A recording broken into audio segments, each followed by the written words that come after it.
राधे राधे मेरे प्यारे बच्चों। बच्चों एक बार फिर से स्वागत है आपको मेरे चैनल लर्स क्लासेस में। जैसे कि बच्चों आपको पता है कल हमने लेक्चर चैप्टर नंबर 2 को कम्प्लीटली फ्रेश किया था।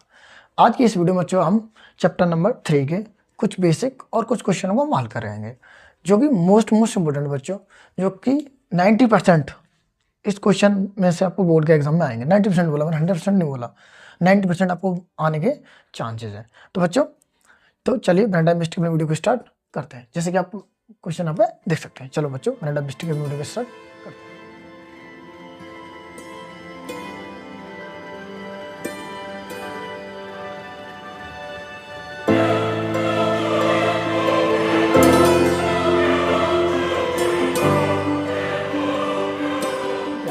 मैंने क्वेश्चन नंबर फर्स्ट आपके सामने लिख रखा है, जो मोस्ट इंपोर्टेंट है। चलो बच्चों एक बार क्वेश्चन पढ़ लेते हैं, फिर हम इसके बेसिक को पढ़ेंगे। तो क्वेश्चन बड़े बच्चों क्या कह रहा है कि निम्नलिखित रैखिक समीकरणों के युग्मों में कौन कौन से युग्म संगत और असंगत हैं। यदि संगत हैं तो ग्राफिक विधि से हल्की जो मैंने लिखानी है। ठीक है, ये बच्चों एक नंबर क्वेश्चन आने के इसके चांसेस हैं। ठीक है, अब बच्चों हमें आया नया शब्द हमारे पास संगत और असंगत। जैसे को इंग्लिश में क्या बोलते हैं, संगत को कंस्टेंट एंड असंगत को इनकंस्टेंट बोलते हैं। सर संगत क्या होता है, असंगत क्या होता है, थोड़ा समझ लेते हैं। देखो जिसमें कोई एक्स और वाई की वैल्यू हमारे पास निकला है, कोई भी एक चीज हो, एक्स हो या वाई हो, कोई भी एक हो वेरिएबल, ठीक है, जिसके पास हमारे पास वैल्यू हो, कोई उसका कोई हल हो, तो वो संगत होगा। जिसका कोई हल ना हो संगत होगा। तो सर हमें थोड़ी सी पहचान बता दीजिए।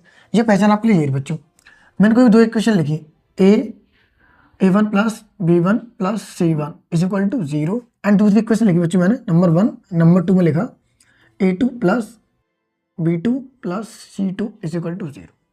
दो इक्वेशन लिखी, आप इसी से पहचान सकते हो कि कौन सा संगत और कौन सा संगत है।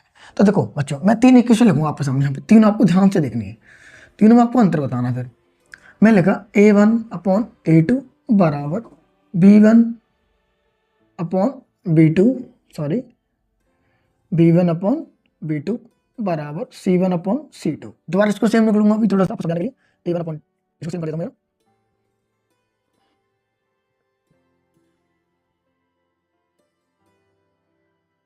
जी ठीक है बच्चों। मैं 3 इक्वेशन लिखी सेम है तीनों में, सिर्फ आपको अंतर देखना है कि सर क्या क्या चीज है जिससे हमें संगत और असंगत पता चलेगा। तो बच्चों देखो चलो, अगर a1 अपॉन a2 यानी ये दोनों का रेशियो बराबर हो जाए, इन दोनों का रेशियो बराबर हो तो नहीं है, पहले बिना बराबर कर लेते हैं। अगर बराबर ना हो तीसरे से कोई मतलब नहीं है, जब पहले बराबर नहीं तो तीसरे कोई मतलब हुआ नहीं, मतलब हुआ a1 अपॉन a2 ना हो तो हमारी रेखा कौन सी, रेखा लिखते हैं, रेखा कौन सी भाई, प्रतिच्छेदक रेखा। बच्चों कौन सी होती है, सर प्रतिच्छेदक रेखा क्या होता है वो आपको मैं थोड़ा सा समझाऊंगा। यहाँ पर थोड़ा ध्यान दीजिए। सर हल कितने होंगे, हल केवल एक हल, केवल एक हल। आदित्य भी बोलते हैं इसको हम, केवल एक हल लिखते हैं, केवल एक हल बच्चों। ओके, अब नेक्स्ट वाला आया सर a1 अपॉन a2 बराबर b1 अपॉन b2 बराबर है c1 अपॉन c2 पे। तो इस कंडीशन में सर क्या होगा, जब भी हमारे तीनों हो जाए एक दूसरे के बराबर, सर इस कंडीशन में क्या होगा, जब रखेंगे हम बच्चों संपाती समकॉलिनियरी बोलते हैं, संपाती रेखाएं होंगी। संपाती मतलब बच्चों क्या होता है कि अनेक हल, अनेक यानी कोई लिमिट नहीं है, कितने भी हल हो सकते हैं, 10 20 50 100 200 2 लाख करोड़ कितने भी हो सकते हैं।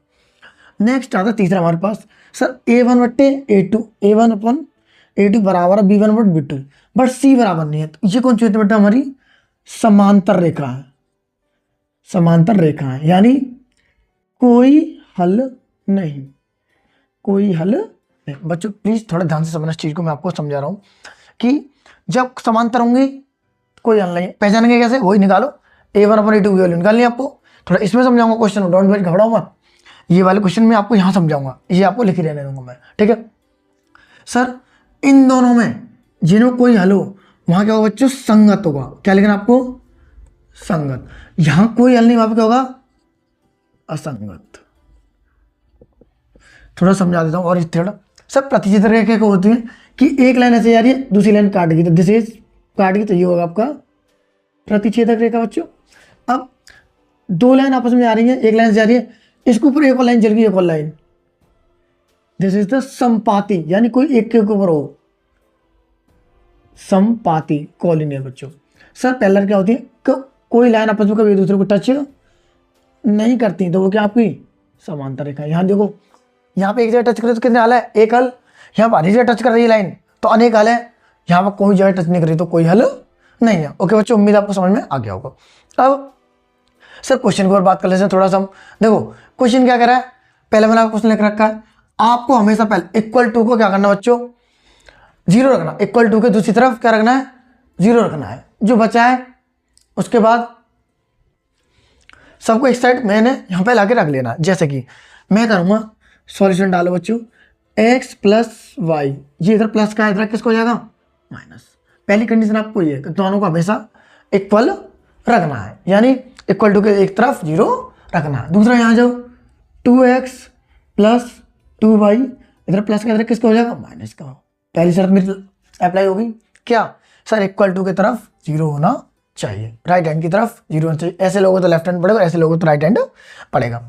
आपको दूसरी तरफ लेफ्ट साइड जीरो होना चाहिए बच्चों, समझ में आ गया। चलो अब नेक्स्ट स्टेप चलते हैं। अब आपको इससे कंपेयर करना है, a1 plus b1 plus c1 is equal to zero से। अब बच्चों बताओ, यहाँ पे कुछ नहीं, यहाँ पे आप क्या मान लो 1 1 5। अब बताओ बच्चों, a1 बराबर कितने निकला आपका 1, b1 बराबर कितने निकला आपका 1, c1 बराबर कितने निकला आपका -5। ओके समझ में आ गया। यहाँ देखो थोड़ा सा बच्चों, यहाँ क्या करना है, a2 plus b2 plus c2 से इक्वल टू जीरो। a1 बताओ क्या बच्चों, x को हटा दो, क्या बचा, a2 बराबर 2, b2 बराबर y को हटाओ 2 और c2 बराबर -10। मेरे बच्चों आपको यहाँ तक समझ में आएगा, पक्का समझ में आ रहा है। अगर समझ में आ रहा बच्चों लाइक जरूर कर दीजिएगा। अब जो नेक्स्ट लास्ट स्टेप आते हैं हमारे कंपेयर करने के लिए, यानी तुलना करने पर, तुलना करने पर। अब बच्चों क्या करेगा, आप क्या करोगे, आप निकालोगे sir a1 upon a2, a1 upon a2 बताओ कितना बच्चों 1 अपॉन यहाँ कितना है 2, कॉमा लगाओ निकालो। फिर b1 अपॉन b2 क्या है बच्चों बताओ, b1 अपॉन b2 क्या है, आप बताओगे सर, b है हमारे पास 1, b1 हमारे पास 1 और b2 कितना हमारे पास 2, कॉमा यहाँ निकालो c1 अपॉन c2 कितना बच्चों, कहाँ है ये रहा, -5 अपॉन 10 -10 माइनस माइनस का 1 अपॉन 2 1 बच्चों आप क्या देख रहे हो मेरे पास, यहाँ पर आप देख रहे हो मेरे पास कि मेरे पास ये तीनों बराबर आ रहा है, यानी a1 अपॉन a2 बराबर है b1 अपॉन b2 के बराबर है c1 अपॉन c2 के। अब बताओ ये कौन सी कंडीशन अप्लाई हो रही है, ये वाली नहीं, यहाँ तो भाई दोनों आपस में पहली दोनों दूसरे बराबर नहीं है, a1 अपॉन a2 बराबर नहीं b1 अपॉन b2 के। यहाँ क्या कह रहा है, तीसरी वाली देखते हैं, a1 अपॉन a2 बराबर नहीं है किसके, बराबर है b1 अपॉन b2 के, पर बट b1 अपॉन b2 बराबर नहीं है किसके, c1 अपॉन c2 के। बस सेकंड वाली कंडीशन आई, सर a1 अपॉन 2 बराबर b1 अपॉन b2 के बराबर c1 अपॉन c2 के। तो कौन सी लाइन हुई, समपाती। समपाती तो उसमें क्या हो जाएगा, संगत, क्या हो जाएगा आप लोग दोगे संगत हल। ब्रैकेट में तो क्यों लिख दो, क्यों, रेखाएं बच्चों क्या लगोगे, रेखाएं समपाती है, समपाती है। अब ब्रैकेट में लिख देना, एक और ब्रैकेट लगा के अनेक हल, अनेक। इस टाइप से बच्चों में आपको 100% बता रहा हूँ, आपने इस टाइप से क्वेश्चन किया, अगर आपका 4 नंबर का है तो आपकी गलती पर भी टीचर आपको एक भी नंबर नहीं कर सकता, ये मेरा 100% आपको चैलेंज है। तो चलिए बच्चे एक बार आप क्वेश्चन को राइट कर लीजिए, जब तक मैं नेक्स्ट क्वेश्चन आपके सामने यहाँ पर, यानी बच्चों मैंने क्वेश्चन नंबर 4 आपके सामने एक और यहाँ लिख लिया है, ये मैंने असंगत का एग्जाम्पल लिया है आपको समझाने के लिए। चल बच्चों, तो पहले क्या करना, पहली स्टेप तुम्हारे पास क्या थी बच्चों कि हमें इक्वल टू की तरफ जीरो लाना है, जीरो लाना जो कि ऑलरेडी पहले से है, यानी जो भी इक्वल टू है जो भी कोई नंबर हुआ हमें इधर लाना है। ओके साइड चेंज नहीं करनी है, इक्वल टू की तरफ जीरो रखना है। तो अब हम कंपेयर करते हैं इसको, बताओ बच्चों यहाँ से a1 बराबर क्या निकलेगा, अब बोलोगे सर 2, b1 बराबर क्या निकलेगा -2, c1 बराबर क्या निकलेगा -2। आपको क्या करना है कि जो भी आपका नंबर हो उसके साथ चिन्ह भी उठाना है। क्या उठाना बच्चों? आपको चिन्ह भी उठाना है। कैसे? यहां पर लिखो बच्चों, A2 बराबर बच्चों कितना हो जाएगा? 4। B2 बराबर कितना है? -4। और C2 बराबर बच्चों -5। अब कंपेयर करना स्टार्ट करते बच्चों इसकी। आप निकालोगे बल A1 अपॉन A2 पेयर बच्चों, तो क्या निकलेगा? 2 अपॉन A1 अपॉन 2 और B2 अपॉन 4, यानी आपका निकला बच्चों 1 upon 2। Okay, next B1 upon B2, क्या निकालना बच्चों? B1 अपॉन B2, तो निकालो -2, B1 -2 एंड B2 कितना आपके पास? -4। माइनस से माइनस खत्म, 2 अपॉन 4। ओके बार बच्चों, नेक्स्ट देखो, नेक्स्ट क्या कर, इसमें मैंने ऐसा लिया जिसमें तीनों बराबर आपके नहीं है। अब C1 अपॉन C2 निकालते हैं बच्चों। C1 अपॉन C2 बराबर क्या निकलेगा? -2 अपॉन -5। आप बच्चों थोड़ा सा यहाँ ध्यान दीजिए, तो हमारा क्या करें यहाँ पर देखो, यहाँ हमारा क्या रहा कि A1 अपॉन A2 बराबर है B1 अपॉन B2 के, पर B1 अपॉन B2 बराबर नहीं C1 अपॉन C2 के। अब पता कौन सा हुआ इसमें आइडेंटिटी वाली? ये तो नहीं है, ये भी नहीं है, ये वाली हुई, यानी रेखा कैसी हमारी? समांतर। आप बोल दोगे असंगत, असंगत।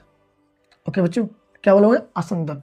हमारे कुछ बच्चे मेरे पास ट्यूशन में बच्चे हो, कुछ सीबीएसई वाले, उनकी वजह से थोड़ा मुझे यहाँ लिखनी पड़ती है कि उन बच्चों को थोड़ी दिक्कत ना हो। ओके बच्चों, तो चलिए अब मैंने असंगत कह दिया। अब असंगत के लिए इनकॉन्सिडेंट, अब असंगत है तो भाई साहब कैसी रेखाएं हैं?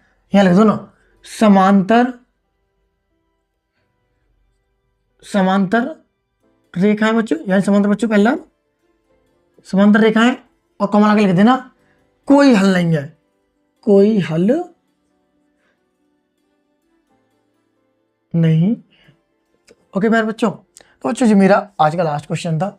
अब हम कल की नई वीडियो में हम क्या करेंगे, इसके मोस्ट इंपोर्टेंट बच्चों हम नहीं कॉल कर रहे हैं, क्योंकि आप जानते हो बच्चों हमारे पास इतना टाइम नहीं है। 24 तारीख के हिसाब से आपका एग्जाम स्टार्ट है। पहला एग्जाम आपका हिंदी का है, फिर उसके बाद 3-4 दिन की छुट्टियाँ, फिर आपका उसका नेक्स्ट एग्जाम जो मैथ का है, उसमें आपको अच्छे से प्रैक्टिस करनी है और अच्छे से पढ़ना है। तो चलो बच्चों, अगर हम आपको हमारी वीडियो अच्छी लगी हो तो चैनल सब्सक्राइब और बेल आइकन को प्रेस कर दीजिए, जिससे कि आपको पता क्या होता है। तो चलो बच्चों, वीडियो देखने के लिए बहुत बहुत धन्यवाद। तो मिलते हैं कल, तब तक के लिए बच्चों राधे राधे।